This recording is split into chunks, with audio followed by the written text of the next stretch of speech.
सना यूसुफ के कत्ल के बाद 1 साल गुजर जाने के बावजूद इंसाफ के इंतजार में उनकी वालिदा का दुख और कर्ब लफ्जों में बयान करना मुश्किल है। एक मां जो अपनी इकलौती बेटी को खो चुकी है आज भी सदमे में जीती है और हर दिन इस उम्मीद पर गुजारती है कि शायद कभी उसकी बेटी के कातिल को सजा मिल जाए। इसीलिए जिंदगी एक मुसलसल अजियत बन चुकी, जहाँ यादें भी जख्मी करती हैं और हकीकत भी दम तोड़ जाती है। वो बार बार अपने दिल के बोझ को बयान करते बताती हैं कि ये सदमा उनकी रूह तक को झंझोड़ चुका और वो कभी खुद को संभाल नहीं पाती, लेकिन फिर भी वो सिर्फ अपनी बेटी के इंसाफ की खातिर जिंदा रहने की कोशिश करती हैं। उनकी वालिदा ने बेटी के दुख में कहा, मैं रोज मरती हूँ, रोज जीती हूँ, कई बार खुदकुशी करने की कोशिश की, मैंने बेटी के बगैर नहीं रहना, लेकिन फिर सोचती हूँ कि नहीं, बेटी को इंसाफ दिलाना है। मेरी एक ही बेटी थी, वो भी बहादुर थी। मेरी बेटी का कसूर सिर्फ इतना था कि उसने इनकार कर दिया था, जो मुलजिम से बर्दाश्त ना हुआ। मैं सिर्फ ये चाहती हूँ कि मुझे इंसाफ मिल जाए और मुजरिम को कड़ी से कड़ी सजा दी जाए। सना यूसुफ का वाकया सिर्फ एक खबर या सानिया नहीं, बल्कि एक ऐसा गहरा जख्म है जो वक्त गुजरने के बावजूद भरने की बजाय मजीद ताज़ा होता जा रहा है। जून 2025 में इस्लामाबाद में पेश आने वाला ये अंतनाक वाकया, जिसमें 17 साल सोशल मीडिया इन्फ्लुएंसर्स सना यूसुफ को उसके अपने घर के अंदर गोली मारकर कत्ल कर दिया गया था, न सिर्फ एक खानदान बल्कि पूरे मुआशरे को झंझोड़ गया। एक मासूम, ख्वाब देखने वाली और अपनी शनाख्त बनाने की कोशिश करने वाली लड़की को इस तरह बेदर्दी से कत्ल कर देना इस बात की निशानदेही करता है कि हमारे मुआशरे में अभी भी बर्दाश्त, एहतराम और इंसानी जान की कदर जैसे बुनियादी उसूल कमजोर पड़ चुके। यह कत्ल एक लम्हे का वाकया था, लेकिन इसके असरात 1 साल गुजर जाने के बावजूद भी खत्म नहीं हुए, बल्कि हर गुजरते दिन के साथ मजीद गहरे होते जा रहे हैं। इस आने का सबसे तकलीफदेह पहलू सना यूसुफ की वालिदा का दुख है, जो अल्फाज में बयान करना तकरीबन नामुमकिन है। एक मां के लिए उसकी इकलौती बेटी का इस तरह उसकी आंखों के सामने कत्ल हो जाना एक ऐसा सदमा है जिससे वो कभी मुकम्मल तौर पर बाहर नहीं आ सकती। जब वो कहती हैं कि मैं रोज मरती हूँ, रोज जीती हूँ, तो ये कोई मुहावरा नहीं बल्कि जिंदा हकीकत है। उनका कई बार खुदकुशी की कोशिश करना इस बात की वाज़ेह अलामत है कि वो किस हद तक ज़हनी और जज्बाती अजियत का शिकार है,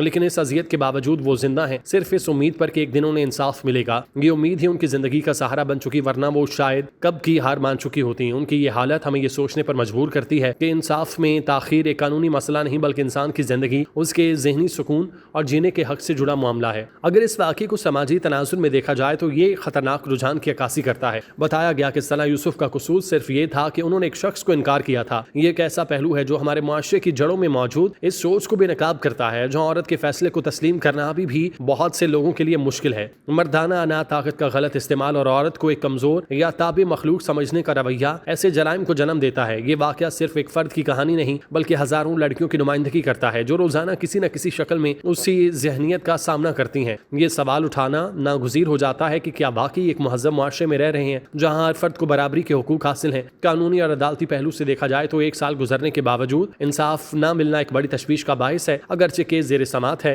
और अदालतों का रवैया बज़ाहिर मुस्बत बताया जा रहा है, लेकिन मुलजिम की जानिब से दायर की गई अपीलों और कानूनी पेचीदगियों ने इस अमल को तूल दे दी। ये ताखीर सिर्फ एक फाइल या मुकदमे की ताखीर नहीं, बल्कि माँ के सब्र का इम्तिहान है। हर गुजरता दिन उसके लिए एक नई अजियत लेकर आता है और हर पेशी एक नई उम्मीद और नई मायूसी का सबब बनती है। इस सूरत हाल में ये सवाल भी अहम है कि क्या हमारे निज़ाम इंसाफ में इतनी सलाहियत है कि वो ऐसे हसास मुकदमात को फौरी तौर पर निपटा सकें, या फिर पेचीदा कानूनी तरीकाकार हमेशा मुतासिर अफराद के लिए रुकावट बना रहेगा। नफसियाती तौर पर यह वाकया निहायत घिनौने असरात का हामिल है। न सिर्फ सना यूसुफ की वालिदा बल्कि उन जैसे दीगर मुतासरा खानदान भी इस किस्म के वाकयात से शदीद ज़हनी दबाव का शिकार हो जाते हैं। मुआशरे में खौफ की फ़ज़ा पैदा हो जाती है, खास तौर पर लड़कियों, उनके वालिदैन के लिए। काम लड़की जो अपनी ज़िंदगी में आगे बढ़ना चाहती है, अपने ख्वाब पूरे करना चाहती है या सोशल मीडिया पर अपनी पहचान बनाना चाहती है, वो ऐसे वाकयात के बाद खौफज़दा हो जाती है। वो सोचने लगती है कि कहीं उसकी आज़ादी, उसके फैसले या उसका इनकार खतरा न बन जाए। इस तरह के हालात एक पूरे मुआशरे को ज़हनी तौर पर कमज़ोर करते हैं और तरक्की की राह में रुकावट बनते हैं। मीडिया और अवामी रद्द-ए-अमल का पहलू भी इस केस में अहम है।